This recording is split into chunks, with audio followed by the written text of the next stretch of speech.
your children are safe and asleep.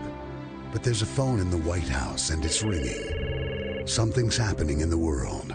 Your vote will decide who answers that call. As we now know, President Biden didn't get a 3 a.m. phone call when the war in Israel began. That ad by Hillary Clinton in 2008 meant to challenge Barack Obama's judgment. Now it works the other way around for President Biden. And two columns this week that got very little notice should ring loud alarm bells inside the Biden re-election camp. Jonathan Martin, hardly a right-winger of Politico, writes, the most pressing political challenge confronting Joe Biden as he drifts uncontested towards renomination is that which he can do the least about. Voters' profound misgivings about his age and fitness to serve another full term. Chuck Todd, again, hardly a right-wing nut of NBC News. The folks wringing their hands the most about whether Biden is up to the task of winning in 2024 are people who, in many cases, have already endorsed him for re-election. A few even work directly for him. Laurie A. Watkins here, former Obama policy advisor. The 3 a.m. phone call ad did not work for Hillary Clinton. Would it work against Joe Biden? Thank you for having me on your program tonight.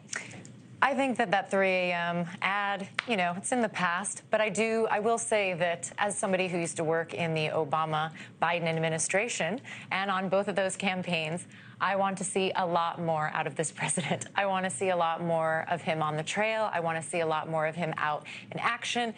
But speaking to an ad, I think that he needs to show the American public, and he can do that in very specific ways, that he is up to the task, that he is fit to run for re-election. Well, you say he can, okay?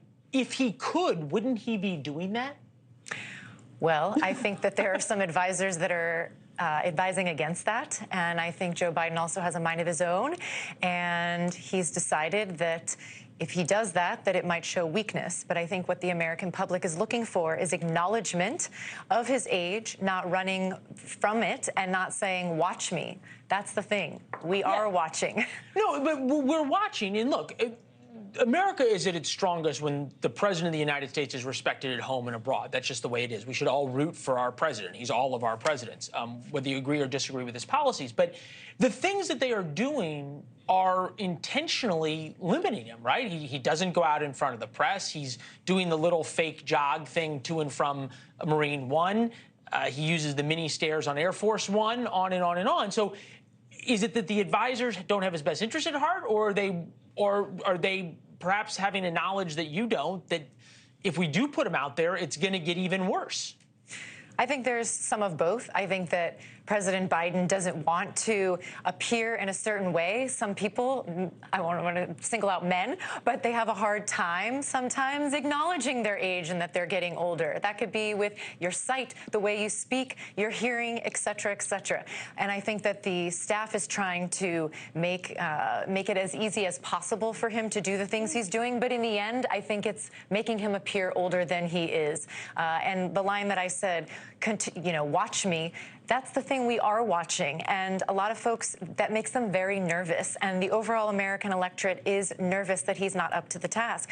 And I think a perfect opportunity that he could have is to go and sit with Jill Biden in front of a camera and talk about his age and talk about why he's ready for the job of re-election, and that he wouldn't be doing this unless he was up to the task. That's all the American public wants, is acknowledgement. Be straight and clear with them. That's a good point. The American people are awfully forgiving and understanding if you're honest with them. It's one of the great parts about our country. It's good to see you as always. Thank you. Thanks for watching. Go to newsnationnow.com to find NewsNation on your television provider. And don't forget to subscribe. Click the red button to get more of NewsNation's fact-driven, unbiased coverage.